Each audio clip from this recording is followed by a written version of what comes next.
So I thought to myself, I haven't even read any of these except the first chapter. So I was like, you know what? It's not even 8 o'clock yet. I got plenty of time, so I'm just gonna read the entire thing so far. Okay, let's go. Chapter 2, Macy's pers- point of view. We were going to walk the car, but just as we opened the school's front doors, Meg had an idea. She went back into the laboratory and grabbed her mom's car keys. She smirked and said, "We could drive it and get there in half the walking time." I didn't know if she actually knew how to drive a car, but she seemed pretty sure of herself as we walked to her car. That makes sense. Okay. Okay. It's a bit messy, she warned. You'll probably have to scoot some stuff out of the way. And it's freaking. Oh my gosh, I totally predicted it. There's McDonald's in here. Carson checked. I kind of like it.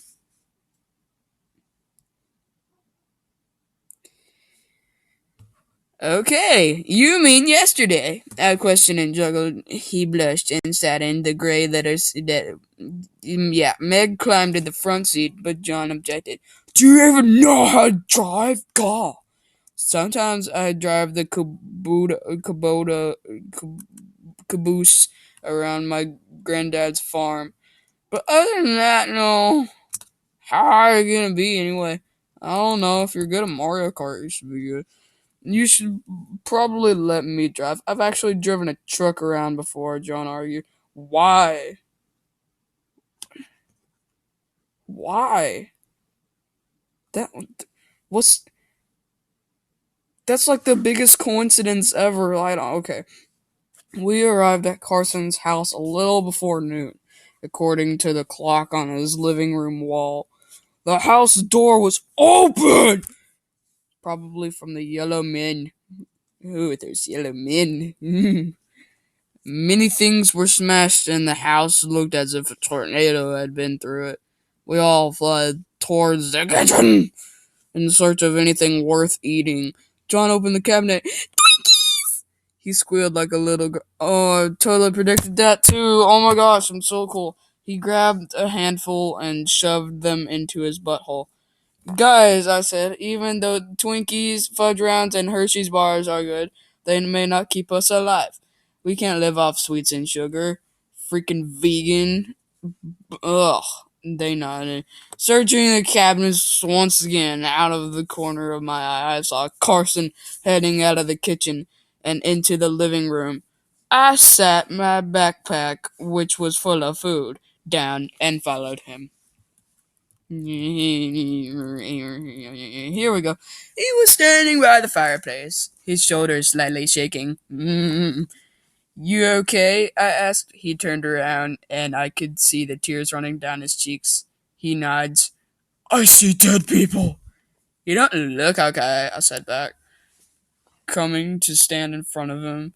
He was holding a picture of his family, complete with his mother, father, and a dog, Sophie. Part of the glass was cracked. It's just, he started sniffling. Well, we're never going to see them again, are we? No. I conferred 40. They might just find a cure. I mean, it's what I'm relying on, at least. I knew it was never going to happen, though. I was already missing my family. He nodded, wiping his nose because he's a snotty little boy. Carson sat the picture back on the mantel. I headed back to the kitchen, where John was stuffing his face with Twinkies and muffins. John got fat, by the way. John Adam, John Adam, Mackenzie, and Caroline are chanting, "Come on, John! You can fit more! Eat, fat!" Meg is sitting on the counter nibbling on a special K bar. She rolls her eyes. Freaking vegan! Stupid. And just watches them from the corner of her vision. She jumps off the counter and stuffs some more non perishables into her butthole. The thing's out of gas, John said, as he tried to twist the key to turn on the car. It usually runs a while on empty. I don't get it, Meg said, her eyebrows furrowed. How would she know if it runs a while on empty? Like, I don't understand. You dumb butt. Wait, did I read this? Crap it. Now we are. How are we? You dumb butt, Mackenzie said, slapping the side of her head. Gotcha! We can walk ding dong. Yeah, ding dong. I took charge of the situation and hopped on the hood of the car. Guys, chill! My house isn't really that far! We can walk! It's not the only little world. I said thoughtfully. Mackenzie mumbled. I already said that, stupid. Yes, it is the end of the world, stupid. Why do you think they took all of the adults away? Because they're taking them on vacation. Stupid, Carson shouted, swatting a mosquito hovering over his head. Mosquito. You're not a girl, Carson. Quit acting like one with your mood swings. He does have bad mood swings. He's probably bipolar. Don't act like we didn't hear you bawling your eyes out in the living room, John said, narrowing his eyes. Son. Yeah, Mackenzie said, snapping her fingers in a Z formation. Carson blushed and sat down, grumbling. I don't care what we do, as long as I get in someone's house and sleep and eat a bunch of Twinkies. I mean special K-bars. Meg screamed. I'm pooped from dance last night. I don't want to know. Even though where she is and my mom didn't even leave without saying goodbye. So someone, please, make a decision. I sighed. Everyone was staring at me. Let's go. No. We can take refuge in my house for the night. Everyone nodded. I think I heard Meg mumble, thank the Lord. And we began jogging toward my house. We arrived at my house at 4:27 a.m. or p.m. I don't know. Or at least that's what the stove clock said. I was surprised it was still working.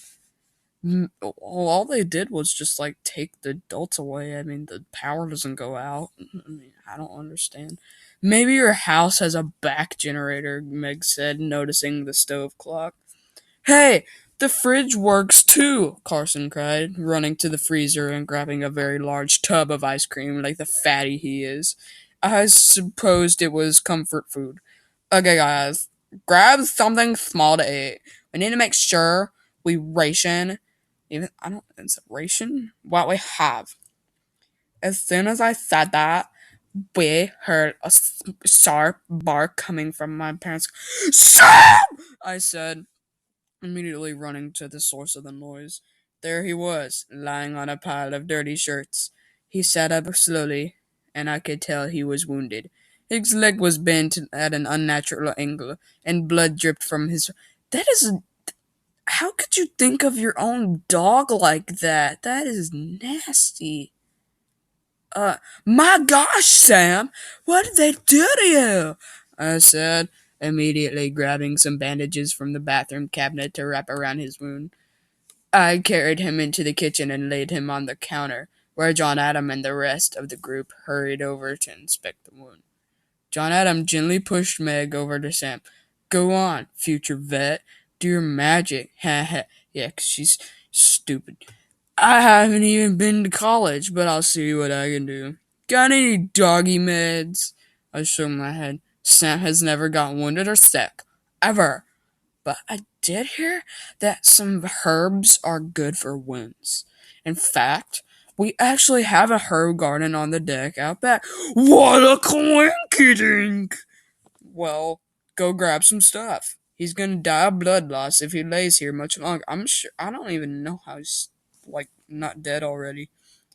I heard Meg shout as John Adam and I started to rush out the back door. John, Carson, you two go look in the bathroom for some peroxide or neosporin.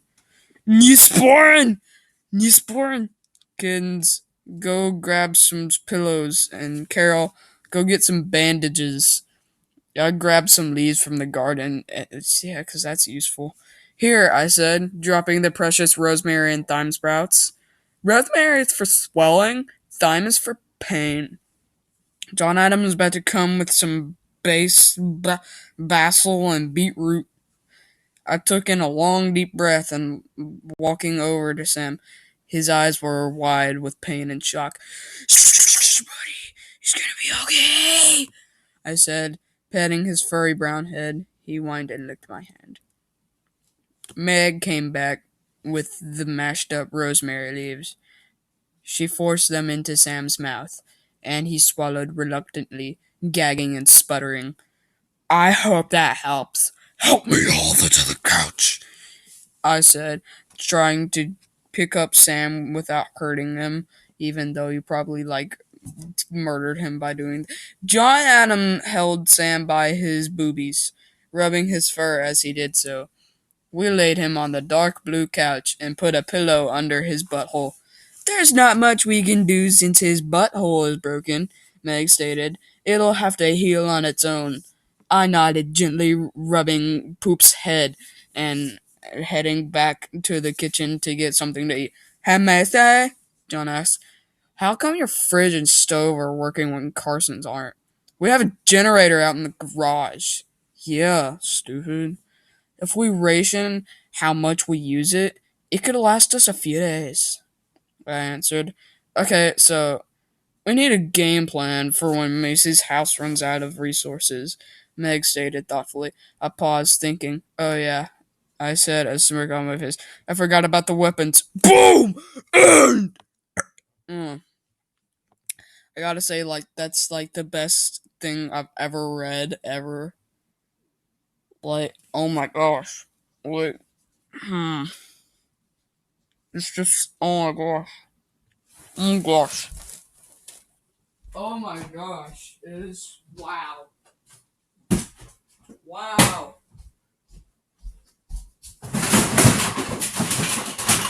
Oh my gosh. That is just amazing. I don't even understand. Wow.